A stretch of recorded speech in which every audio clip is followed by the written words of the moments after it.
Whistle Tales from Azeroth. As always here at the Pig and Whistle Inn in Stormwind, I go for a variety of subjects with regards to World of Warcraft. So grab a bottle or a pint, sit back and enjoy.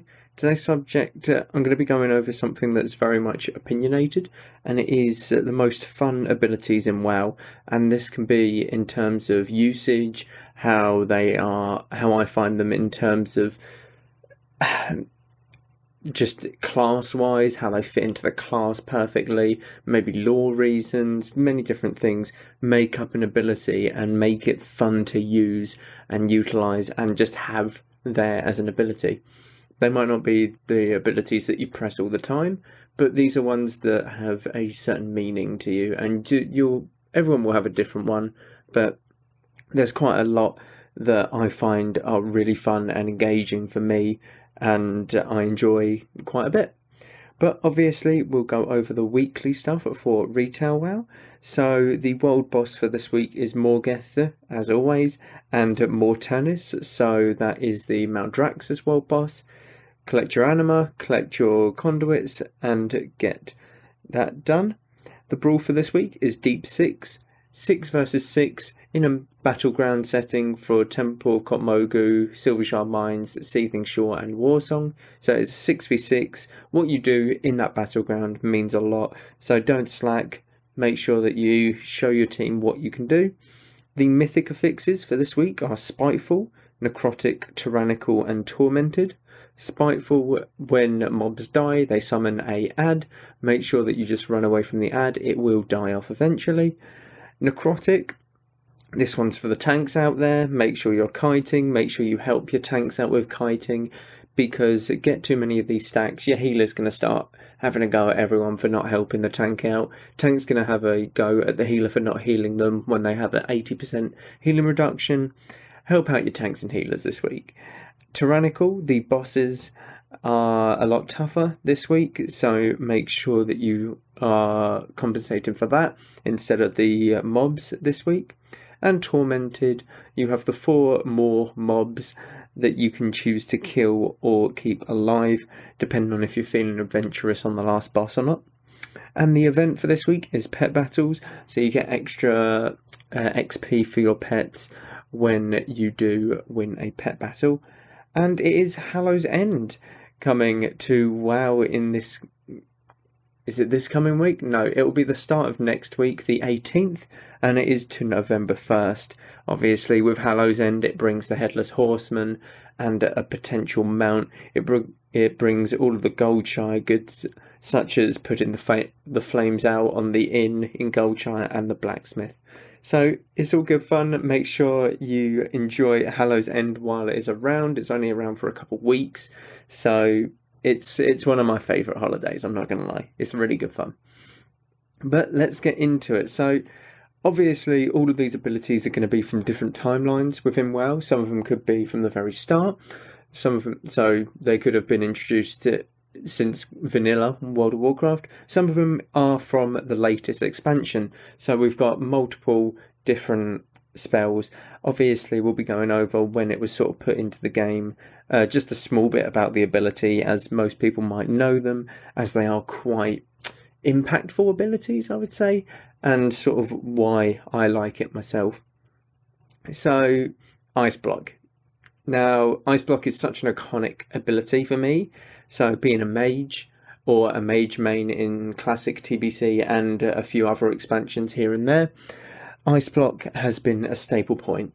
It's the I don't want to die right now sort of ability, unless there's a priest, obviously, with Master Spell. So when was it put into the game? Obviously Ice Block came in the form of a talent, and the talent was it a talent? Am I getting that mixed up? Cold Snap. It was not a talent. It was baseline, sorry. I'm getting that mixed up with Cold Snap. So it was baseline for mages in Classic. And this has been baseline throughout the entirety of the game. So from Classic to Shadowlands right now, you have always had an Ice Block as a mage. It makes you invulnerable to all damage. Every single bit of damage. The only way that you can be brought out of Ice Block is with Shattering Throw from a warrior or Master Spell from a priest. Now, Ice Block just does loads of things, but in terms of it takes off your darts, it makes you invulnerable, you can get healed while in it, etc.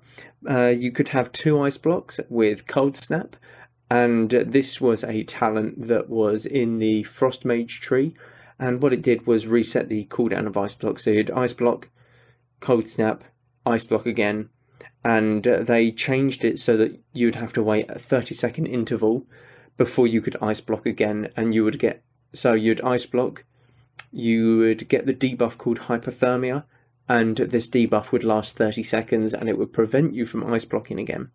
So that's how they sort of balanced it. You can't just Ice Block back to back like you could in Classic, which was kind of insane, by the way. You could just waste 20 seconds, and that's what mages would do.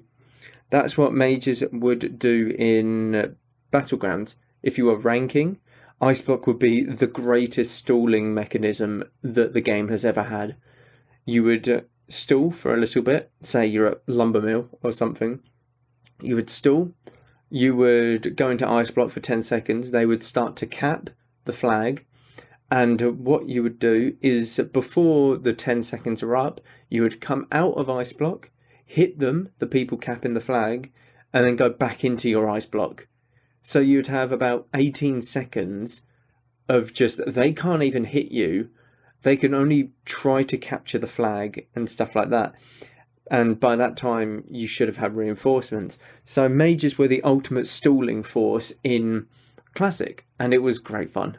I took that job upon me very well. It was very annoying and obnoxious for people going against it, and that's what I enjoy. That's what I enjoy in PvP. I enjoy being very obnoxious and annoying. It's one of them things. So Ice Block is just, it matches the mages well. It's very much, or it matches Frost Mages anyway. It's very much, I am encased in a block of ice. What can you do about it? You can't cut through this and stuff like that. So, very iconic ability for me, and one that I knew as soon as I wanted to do this sort of podcast was the first one that I wanted on this list. I knew that that was going to be on the list no matter what. Now, the next one is not necessarily one spell, but several in sort of one category, and it is the Druid Forms.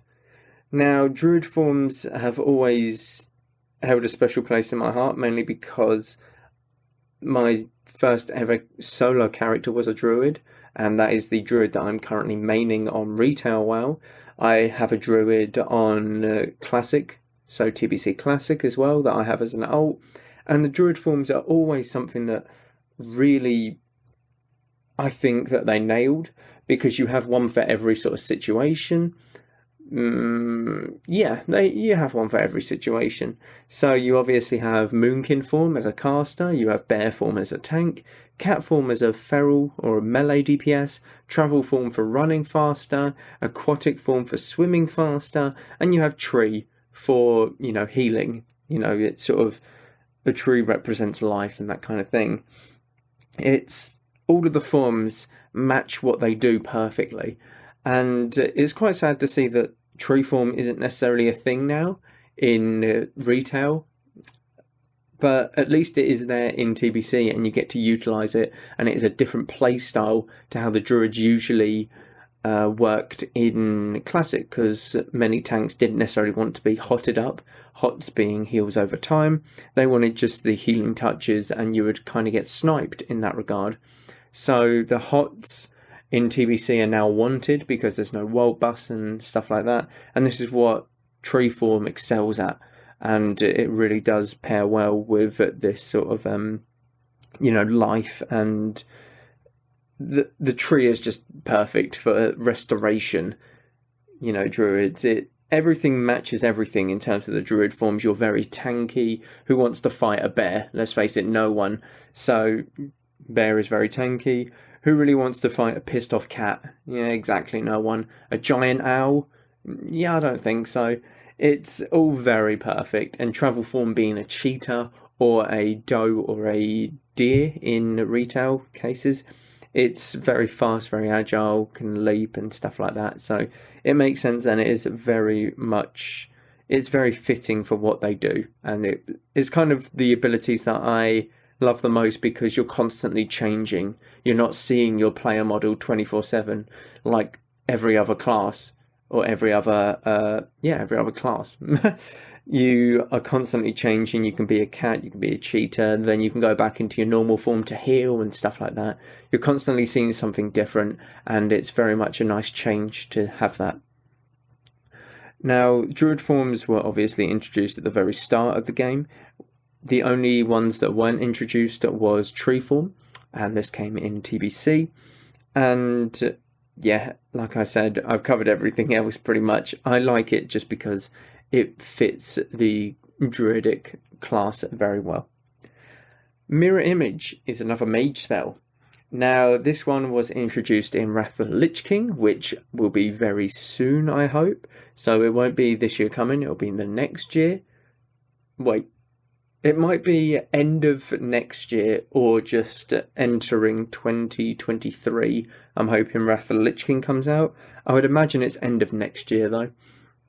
Mainly because that's sort of the timeline that I think that they'll go on with the phases and stuff. We're already in phase 2 after a few months. So who knows? Might be next year, might be just into the year after. But Mirror Image was brought into the game as a big cooldown for mages, a DPS cooldown. What it would do was it would summon 3 mirror images of your character, an exact replica of your character, by the way, which was cool, because if your character looked cool, these images look cool. And let's face it, you want a gang of your character. You want 4 of your character just spamming stuff behind you. So it was very cool when it was first brought out, and it was used as a massive DPS cooldown. But in the latest sort of expansions, it has become mainly a defensive cooldown. And how this has changed is basically it does less damage. It spams a ability from another school, such as if you're a fire mage in Shadowlands, it would spam Frostbolt to slow the targets and stuff like that. But what it would do is it would reduce the damage that you take, and when you do take damage, one of these mirror images will disappear. So you have sort of 3 charges of it. So it is used as a small defensive cooldown against, say, something like Avatar from a Warrior. Something that's going to hit quite a bit, but you don't necessarily feel as if you can trade an ice block for it or anything like that. So very cool. And again, it fits the mages. You sort of, or the mage class, you just split yourselves into 3 other versions, and you're all casting the same sort of class spells and stuff like that. It is very cool, and it's sort of, you're walking into, the best way I can describe it is when you walk into one of them carnival mirror type places. I don't know what they're called, but you see multiple reflections of everything, and there's just loads, and that's how I imagine sort of mirror image. You just do that sort of trick on someone's mind, and they've got to find the right one, that kind of thing.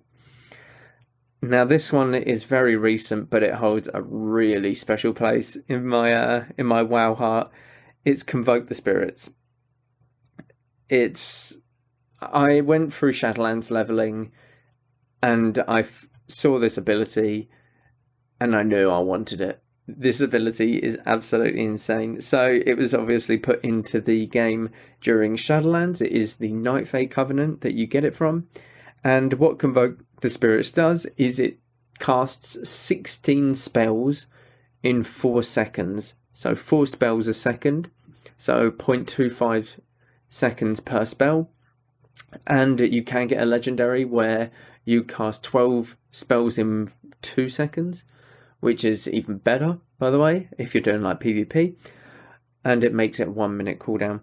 So this can be any sort of assortment of spells from like anything. It's got a set pool of spells, regrowth by anything like that, from cat form, boomkin form, normal form, anything.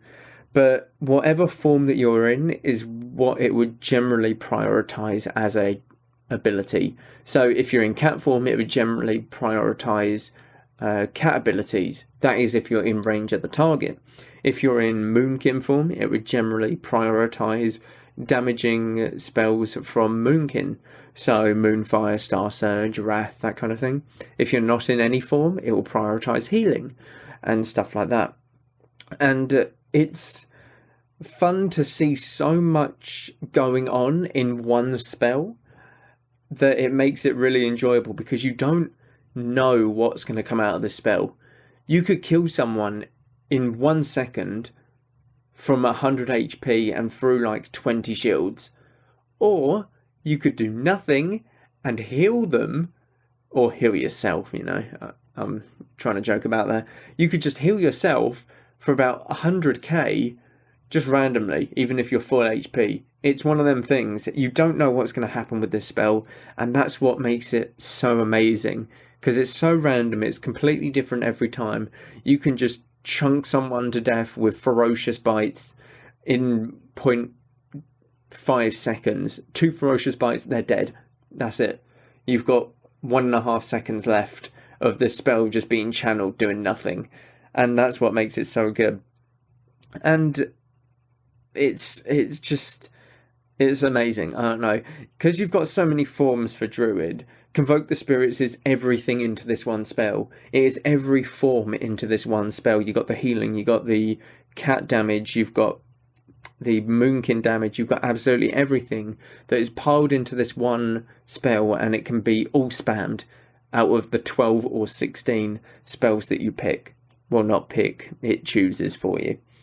So Convoke the Spirits is amazing, and it's one spell that I hope that they keep in the game, or something similar, because it's such a unique ability that I don't want it to go. I really don't want it to go. It'll be sad if it does. That's all I'm going to say on it. So enjoy it while you can if you are a Night Fae Druid.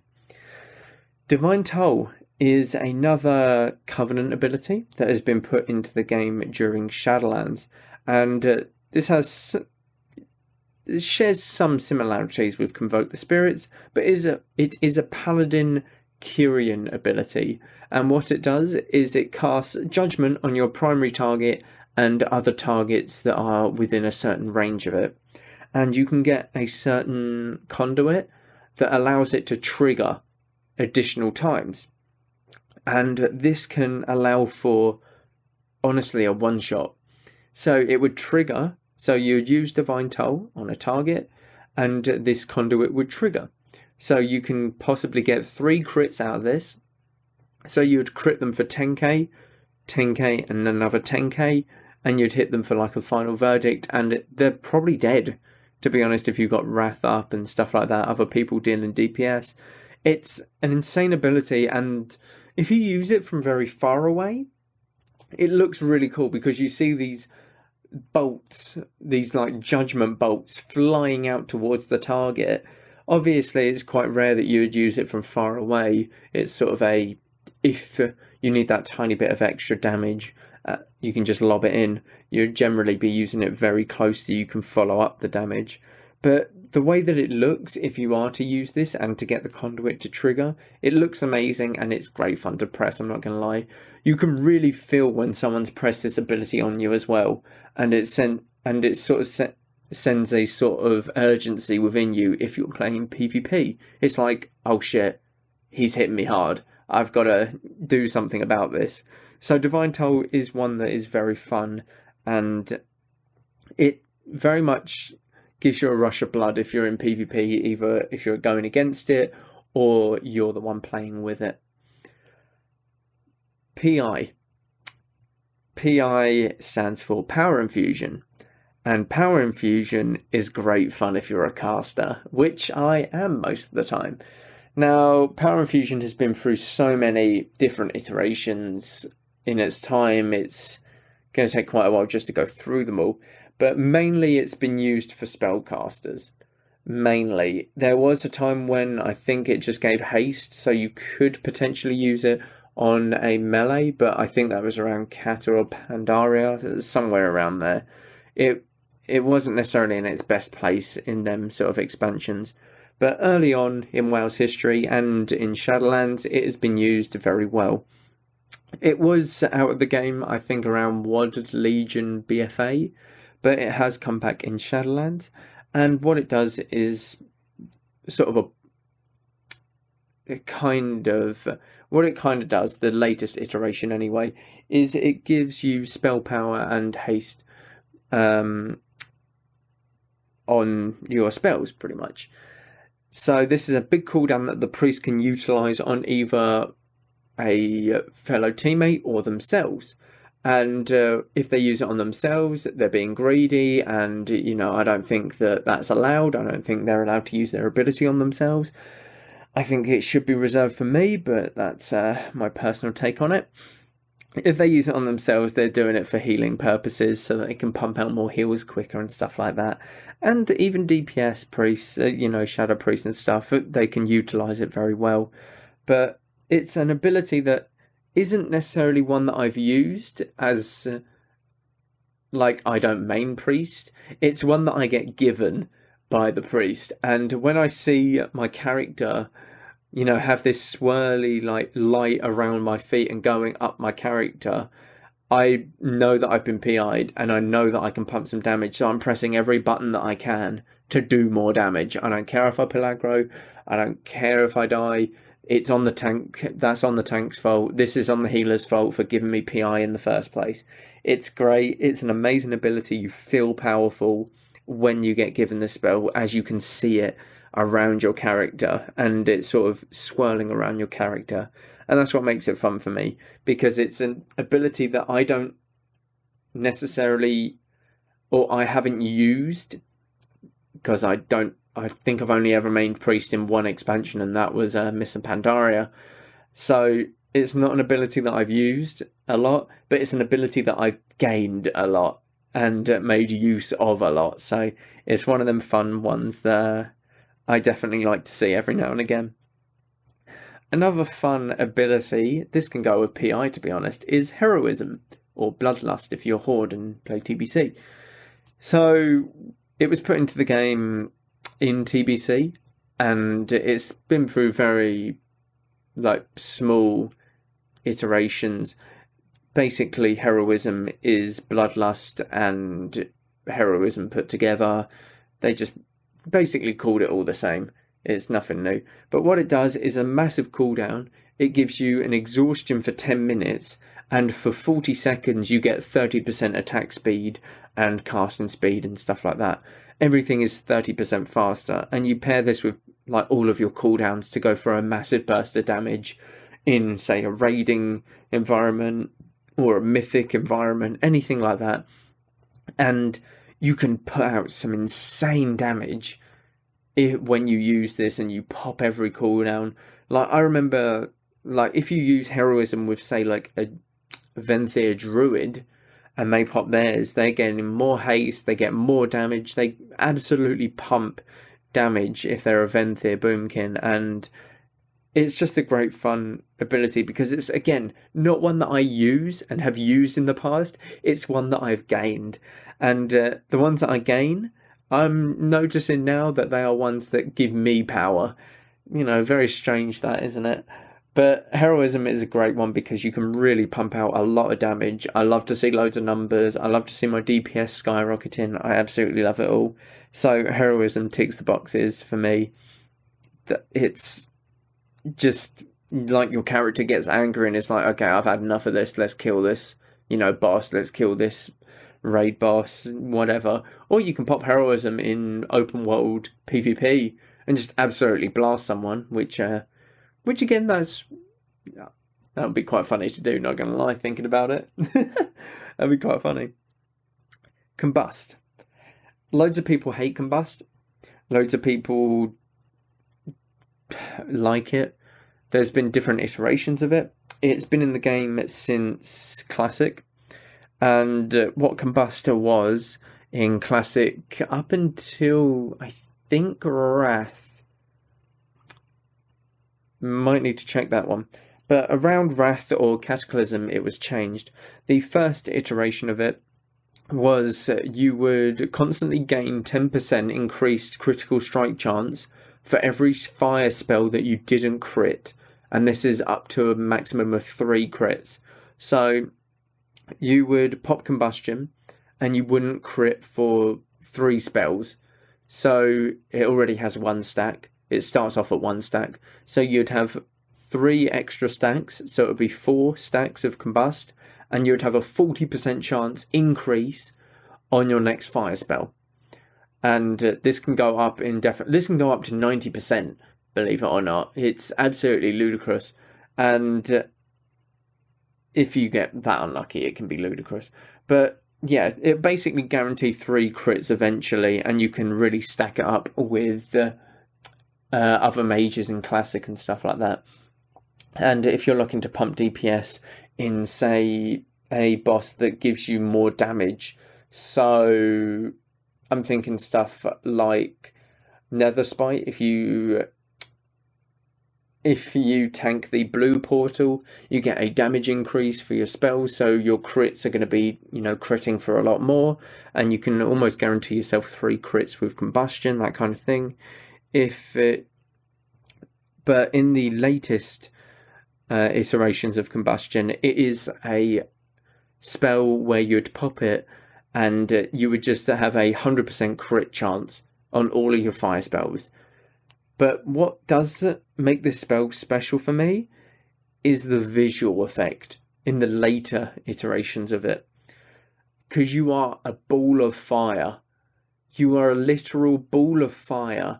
Your character goes up in flames, and you're just a walking flame at that point. It's absolutely ludicrous. Obviously, this can be spell stole and stuff like that, purged.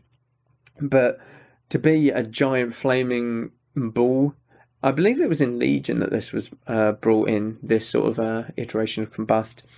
But it just makes it look so amazing, and it really does fit Fire Mage perfectly, because obviously you're throwing out fire here, left, right, centre and stuff like that. But to just turn into this giant ball of fire and to go absolutely crazy with your constant crits, your constant pyroblast being thrown out, it makes it look absolutely amazing, and it sits perfectly with the class itself. Starfall is something completely different from Combust. So Starfall is a druid spell, and it was brought into the game in Wrath of the Lich King as the last talent in the balance tree. And what it does is what it's always done. There's been a couple different iterations of it. So Starfall, within a certain radius around your character, it will call stars onto an enemy target just to deal damage. So initially, this was something that could really grief players, because what it would do was not distinguish what mobs were in combat and which mobs weren't in combat. So if you walked into a room with Starfall on, and there was about 20 mobs around this entire room, you would pull all of them.